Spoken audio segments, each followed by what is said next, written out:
오늘 우리에게 주시는 하나님의 말씀은 신약 성경 마태복음 1장 1절에서 6절까지입니다. 마태복음 1장 1절에서 6절 저와 여러분이 한 절씩 교독하시고 6절 합독하겠습니다. 아브라함과 다윗의 자손 예수 그리스도의 계보라. 아브라함이 이삭을 낳고 이삭은 야곱을 낳고 야곱은 유다와 그의 형제를 낳고 유다는 다말에게서 베레스와 세라를 낳고 베레스는 헤스론을 낳고 헤스론은 람을 낳고 람은 아비나답을 낳고 아비나답은 나손을 낳고 나손은 살몬을 낳고 살몬은 라합에게서 보아스를 낳고 보아스는 룻에게서 오벳을 낳고 오벳은 이새를 낳고 이새는 다윗 왕을 낳으니라. 다윗은 우리아의 아내에게서 솔로몬을 낳고. 아멘. 오늘은 여러분에게 질문을 하나 드리는 것으로 말씀을 시작하겠습니다. 여러분이요, 만약에 카메라 앵글 앞에 서서 사진을 찍으신다고 생각을 해보시고요. 그런데 이 사진을 찍는데 자신의 가장 소중한 것, 가장 아끼는 것, 가장 사랑하는 것 중에 하나를 선택해서 사진을 찍으신다. 그걸 들고 생각하신다면 여러분은 무엇을 선택하시겠습니까? 여러 가지가 있을 수 있지만 그 가운데 하나를 선택하시는 거예요. 그래서 그것을 들고 카메라 앵글 앞에 서서 사진을 찍으세요. 그리고 그 사진을 저 액자에 넣어서 인생 사진으로 간직하신다면 여러분은 무엇을 선택하시겠습니까? 얼마 전에 그 LA 월셔가에 있는 한 카페를 방문했었습니다. 한국 청년들이 운영하는 카페였는데요. 그곳에서 제가 깜짝 놀랄 일이 있었습니다. 커피 맛에 깜짝 놀란 건 아니고요. 커피 맛도 그렇게 나쁘지는 않았지만 제가 깜짝 놀란 것은 그 카페 내부 벽면을 가득 채운 사진들 때문이었습니다. 사진 한번 보여주시면요. 설명을 들어보니까 제가 앞서 여러분에게 던진 그 질문처럼 이 사람들은 자신이 제일 아끼는 것, 제일 사랑하는 것, 제일 소중히 여기는 것 하나를 들고 카메라 앵글 앞에 섰어요. 그래서 사진을 찍었습니다. 어떤 사람은 세월의 때가 묻어있는 운동화 한 켤레를 들고 있었어요. 어떤 사람은 앨범, 가방, 시계, 목걸이, 프라이팬, 커피 그라인더, 애완견, 애완고양이, 낡은 노트. 어떤 사람은 성경책을 들고 있는 사람도 있었습니다. 각자의 이야기가 담겨있는 그 소중한 물건들을 하나씩 딱 들고 사진을 찍었어요. 이런 사진들이 그 카페에 새 벽면을 가득 채우고 있었습니다. 그 가운데 어떤 한 여성분은요, 자신을 꼭 빼닮은 여자아이 한 명을 안고 사진을 찍었어요. 여러분 보이실지 잘 모르겠는데 제일 마지막 줄 아래쪽에 중간에 있습니다. 누가 봐도 엄마가 어린 자기 딸을 안고 이 아이가 저에게 제일 소중한 존재입니다 라는 메시지로 사진을 찍었다는 것을 알 수 있었습니다. 저는 이 사진들을 한참을 쭉 지켜보았어요. 100명이 넘는 사람들이 각자 자신에게 소중한 것을 하나씩 들고 사진을 찍었는데 도대체 뭘 들고 있을까 쭉 지켜보다가 그 사람들의 표정을 보았어요.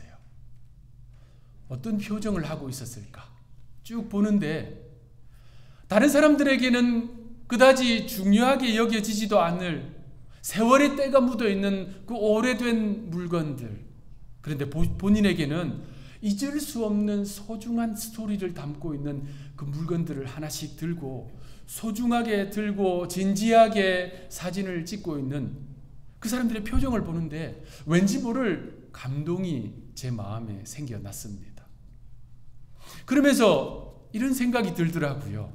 만약에 내가 저 앵글 앞에 서게 된다면 나는 무엇을 들고 사진을 찍을까? 나는 무엇을 선택할까? 여러분은 무엇을 선택하시겠습니까? 100명이 넘는 사람들이 각자 다른 걸 선택해서 사진을 찍었듯이 여러분들도 아마 다 다르실 거예요. 그러면서 이런 생각이 들었습니다. 우리 하나님은 어떨까? 우리 하나님은 무엇을 선택하실까? 우리 하나님이 카메라 앵글 앞에서 인생 사진을 찍으신다고 상상을 한다면 우리 하나님은 뭘 선택하실까요? 무엇이 우리 하나님께 제일 중요할까요? 무엇이 우리 하나님께 제일 가치롭고 소중할까요? 여러분, 제가 절대로 틀리지 않는 정답을 말씀드립니다. 그것은 바로 저예요. 저. 그리고 여러분 한 분 한 분입니다. 제가 이 설교를 할 줄 하나님이 미리 아시고 정답을 주셨어요. 요한복음 3장 16절 말씀, 너무나도 귀한 말씀이지요. 우리 암송하실 수 있는 분들은 암송하시고 읽으실 분들은 함께 읽어보겠습니다. 시작. 하나님이 세상을 이처럼 사랑하사 독생자를 주셨으니 이는 그를 믿는 자마다 멸망치 않고 영생을 얻게 하려 하십니다. 여러분, 이 말씀은요, 저를 향한, 여러분 한 분 한 분을 향한 하나님의 사랑의 선언입니다. 나 이렇게 너 사랑해, 나 이렇게 너 소중히 여겨, 하나님이 외치시는 말씀이 바로 이 본문이에요. 무엇보다 우리를 더 사랑하신다고요? 무엇보다 우리를 더 가치롭게 여기신다고요? 당신의 외아들, 당신의 독생자보다 더 저를, 여러분들을 사랑하신다는 말씀입니다. 그래서 하나님은 그 독생자를 주저없이 십자가에 내놓으셨어요. 우리 예수님은 어떠합니까? 우리 예수님도 하나님의 그 사랑을 전적으로 자발적으로 동의하셨어요. 그래서 십자가 앞으로 나아가신 것입니다. 여러분, 이것이 바로 복음이에요. 우리가 일생 붙들고 살아가야 할 복음이 바로 이것입니다. 우리 하나님은 그 복된 소식, 복음을 사복음서를 통해서 반복적으로 강조하고 계십니다.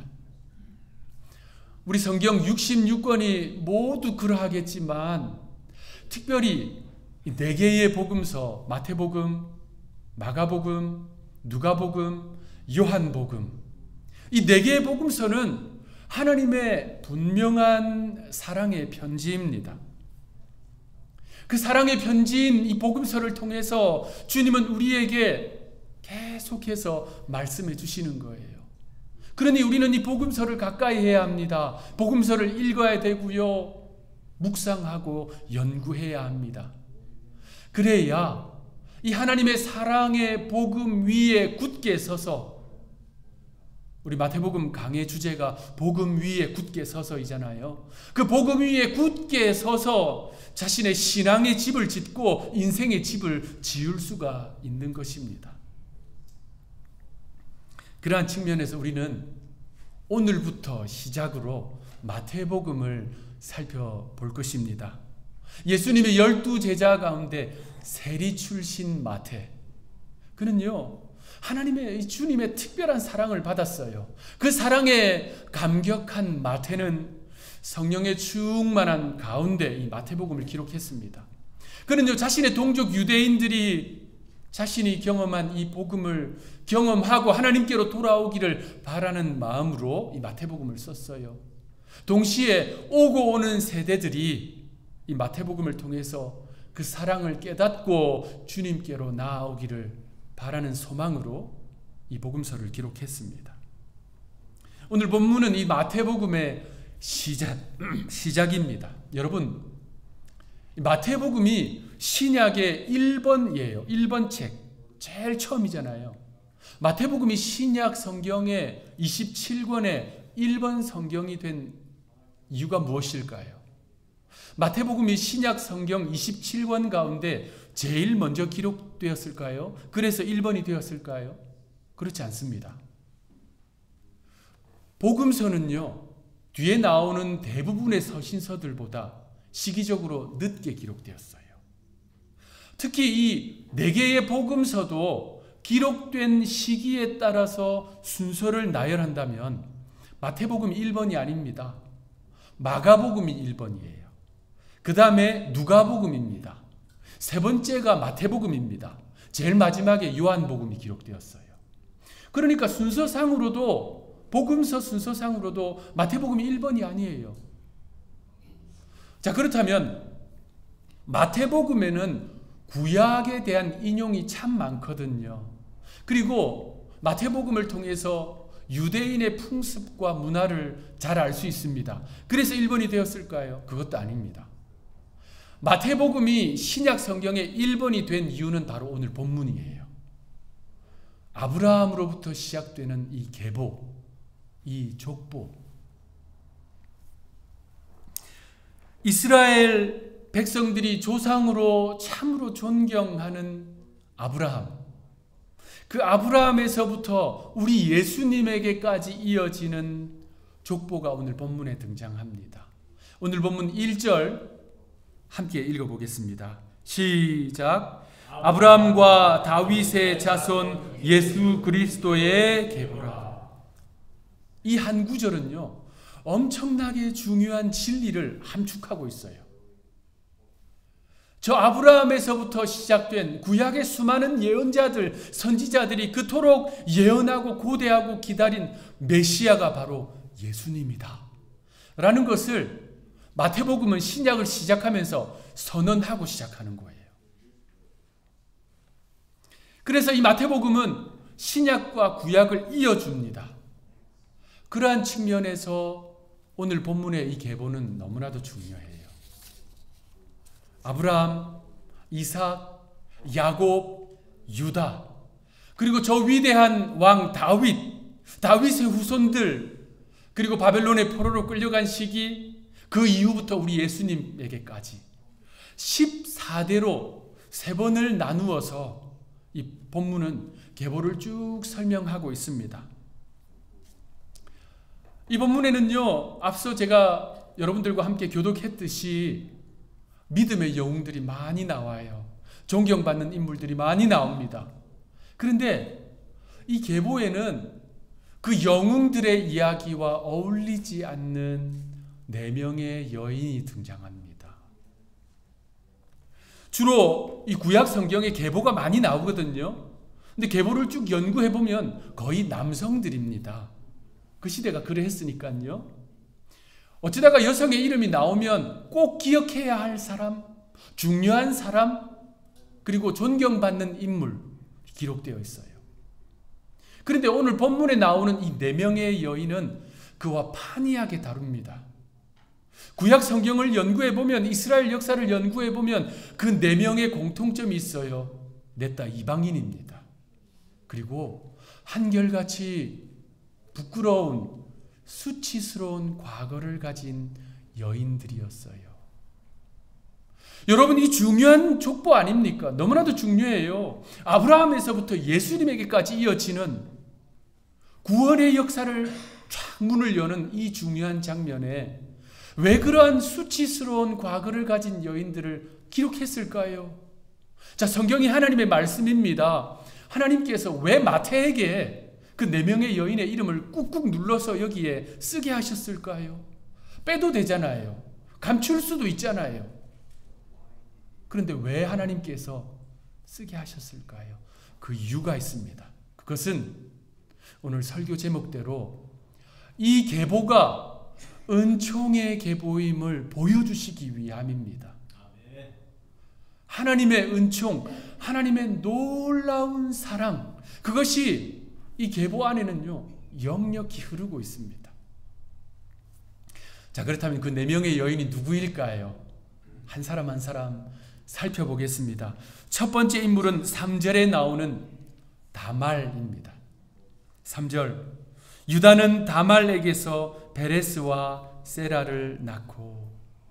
이 짧은 이 한 표현에는, 이 한 구절은 창세기 38장에 나오는 긴 이야기를 압축하고 있어요.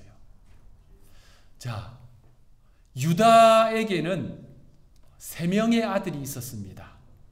그 중에 첫째 아들이 엘이었어요. 엘이 장가를 들었습니다. 그런데 가나안 이방 여인 다말과 결혼을 했어요. 그런데 문제는 이 엘이 다말 사이에 자식이 없이, 후사가 없이 엘이 죽고 맙니다. 자, 당시에는요, 고대 이스라엘은 형사 취수혼이라는 제도가 있었어요. 고대 유목민족들이 공통적으로 가지고 있던, 대륙을 다 넘어서서 공통적으로 가지고 있던 제도입니다. 우리 고국 역사로 본다면 고구려도 이 제도가 있었어요.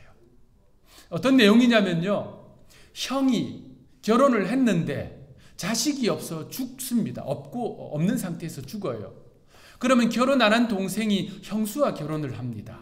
그래서 아들을 낳으면 형의 계보가 계속 이어질 수 있도록 해주는 거예요.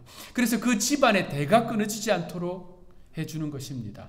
그래서 그 형수도 형의 유산을 이어받을 수 있는 정당성을 가지게 되는 거예요. 생계와 관련되어 있는 아주 중요한 당시의 법이었습니다. 유다의 둘째 아들이 형을 대신해서 결혼을 했는데 문제는 이 둘째 아들도 자식이 없이 죽고 맙니다. 셋째 아들이 남아있잖아요. 그런데 셋째 아들이 아직 어렸어요. 그래서 유다는 며느리 다말에게 이 셋째 아들이 결혼할 수 있는 나이가 될 때까지 고향에 가서 수절하라 라고 이야기합니다. 다말은 고향으로 가서 수절했어요. 얼마 지나지 않아 셋째 아들이 이제 성인이 되었습니다. 보내줘서 결혼을 해야 되는데 유다가 보내지 않아요. 그래서 다말은 시아버지가 자신을 속였다고 생각하고 시아버지를 속여서 그 사이에서 쌍둥이 아들을 낳습니다. 그것이 오늘 본문 3절에 나오는 두 아들입니다. 3절에 베레스와 세라가 바로 그 아들들이에요. 참 부끄러운 집안사지요. 바로 그 여인이 가나안 이방 여인 다말입니다. 두 번째 인물은 5절에 나오는 라합입니다. 5절. 살몬은 라합에게서 보아스를 낳고, 라합은 구약 여호수아 2장과 6장에 주로 등장하는 인물입니다. 라합은 여리고 성 사람이에요. 이방 여인이었다는 말입니다. 라합의 직업은 기생이지요.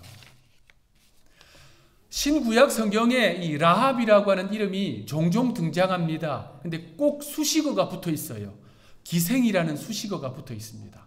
그런데 사실은 기생이라는 단어는 우리가 편하게 읽을 수 있도록 완곡하게 표현한 것입니다. 정확한 의미는 창기입니다. 창기 라합. 굳이 설명이 필요 없는 수치스러운 직업이었습니다. 라합 시대나 지금이나 이것은 다를 바가 없습니다. 라합은요, 여리고로 찾아온 이스라엘 정탐꾼을 숨겨줌으로 그 성이 정복당할 때 생명을 유지하게 됩니다. 그리고 라합은 유다 지파 살몬과 결혼을 합니다. 그리고 보아스라는 아들을 낳아요. 라합은 여리고에 사는 이방 여인 장기였습니다. 세 번째 인물은 5절에 나오는 룻입니다. 5절. 보아스는 룻에게서 오벳을 낳고, 룻기의 여주인공이지요. 사사시대를 배경으로 하고 있습니다. 사사시대에 유다 베들레헴 땅에 큰 기근이 찾아왔어요. 사람들이 굶주리고 있었습니다. 그 중에 이 베들레헴 한 가정이 모압 땅으로 살겠다고 이주를 갔어요. 그 집에는 두 아들이 있었습니다. 두 아들이 모압 땅에 가서 모압 여인들과 각각 결혼을 했어요. 그 중에 한 며느리가 바로 룻입니다. 그런데 이 집안이 그 땅에 가서 풍비박산이 나고 말아요. 가장이 죽임을 당합니다. 죽어요. 그리고 두 아들이 그곳에서 죽습니다. 남은 것이라고는 가난한 시어머니 그리고 두 며느리밖에 없었어요. 빈털터리가 된 시어머니 나오미는 고향이라도 돌아가야 되겠다 하고 돌아가려고 하는데 며느리 룻이 그 길을 따라 났습니다. 룻은요 지극한 효심으로 나오미를 복량합니다. 그리고 베들레헴에 와서 유역자 보아스와 결혼합니다. 그리고 두 사람 사이에는 오벳이라는 아들이 태어나요. 오벳이 누구냐? 다윗 왕의 할아버지입니다. 자, 그런데 여러분 기억해야 될 것이 있어요. 룻이 어떤 혈통이냐? 어느 족속 사람이냐? 모압이라는 사실을 여러분 기억해야 됩니다.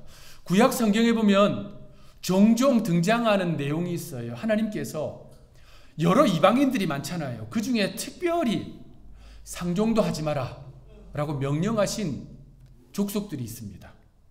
그 족속 중에 하나가 바로 모압이에요. 과거 역사가 있기 때문입니다. 그때로부터 이스라엘 백성들은 유대인들은 이 모압 족속을요 멸시했습니다. 상종하지 않았어요. 룻이 바로 그 이방 모압 여인이었다는 사실입니다. 네 번째 마지막 인물은 6절에 나오는 우리아의 아내 바세바입니다. 6절 이새는 다윗 왕을 낳으니라. 다윗은 우리아의 아내에게서 솔로몬을 낳고. 여러분 이 스토리 잘 아시잖아요. 바세바의 이야기는 사무엘하 11장 12장에 자세히 나옵니다. 바세바는 헷 족속 장군 우리아의 아내입니다. 다윗의 충성스러운 장군 아니었습니까? 그런데 다윗이 이 바세바의 미모에 반하여 간음의 죄를 짓고 맙니다. 두 사이에 첫째 아들이 태어났는데 죽고 말아요. 다윗은 이 죄를 감추기 위해서 그 충성스러운 자신의 장군 우리아를 적진 깊숙하게 보냅니다. 그리고 죽게 만들지요. 여러분, 이 모든 과정에서 바세바는 아무 책임이 없는 것일까요? 여러분, 그 본문을 자세히 원어로 연구해 보면 그렇지 않다는 것을 알 수 있습니다. 처음 다윗이 전령을 보내서 그 여인을 데리고 올 그때부터 강제로 그 일이 이루어지지 않았다는 사실을 성경은 말해주고 있어요. 우리아가 전쟁에서 전사하자 다윗은 바세바를 아내로 맞이합니다. 그리고 그 사이에 태어난 아들이 바로 솔로몬이지요. 다말, 라합, 룻, 바세바. 여러분, 신약을 시작하는 이 중요한 장면, 구약과 연결되는 이 중요한 장면, 그들이 존경하는 조상 아브라함에서부터 우리 예수님에게까지 이어지는 구속의 역사의 첫 장을 여는 이 장면에 왜 하필 이 네 명의 여인들의 이름을 써놨을까요? 쓰려면 아브라함의 아내 사라, 또 이삭의 아내 리브가 존경받는 여성들, 믿음의 여성들 아닙니까? 그 사람들의 이름은 찾아볼 수도 없어요. 그런데 왜 이 네 명의 이름을 쓰게 하셨을까요? 그 이유는요, 하나님의 구원의 역사는 믿음의 영웅들도 있지만 부끄러운 과거를 가진 사람들도 그 구원의 역사 안에 포함될 수 있다는 것을 이 계보는 우리에게 보여주고 있는 것입니다. 그래서 여러분, 단언컨대 하나님의 구원은 우리의 약함과 우리의 악함에 제한받지 않습니다. 하나님의 구원은 인간의 실패와 좌절에 제한받지 않습니다. 하나님의 구원은 유대인과 이방인을 차별하지 않습니다. 하나님의 구원은 남성들과 당시에 멸시받던 여성들을 차별하지 않습니다.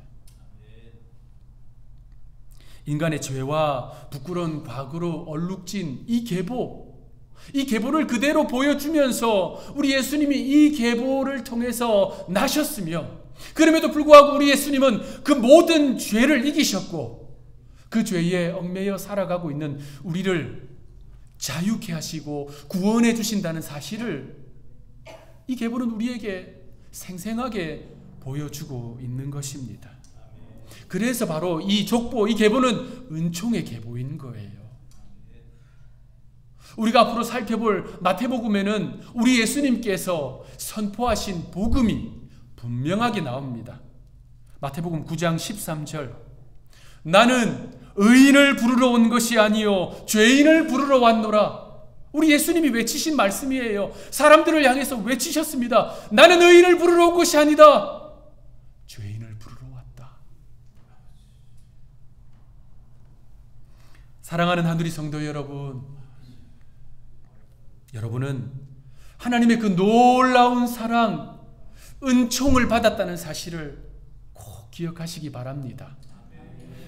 여러분은 하나님께서 가장 소중하게 여기시는 하나님의 왕 같은 제사장, 그의 소유된 백성입니다. 하나님은 여러분의 과거와 현재, 미래를 다 아십니다. 그럼에도 불구하고 그 사랑은 다함이 없습니다. 이 복음, 이 복된 소식을 여러분 반드시 붙들시기 바랍니다. 그래서 이 복음 안에서 이번 한 주간을 믿음으로 살아내는 우리 하늘의 성도들이 되시기를 구주 예수님의 이름으로 축원합니다. 기도하겠습니다. 주님, 이토록 저희를 사랑하시고 소중하게 여기시고 아끼시는 그 주님의 은총에 감사를 올려드립니다. 주님, 그 사랑받는 저희들이 이번 한 주간 사랑 가운데 거하게 도와주옵소서. 세상 가운데서 믿음으로 승리하고 주님 붙들고 살아가는 저희들 되게 하여 주옵소서. 감사하옵고 구주 예수님의 이름으로 기도하옵나이다.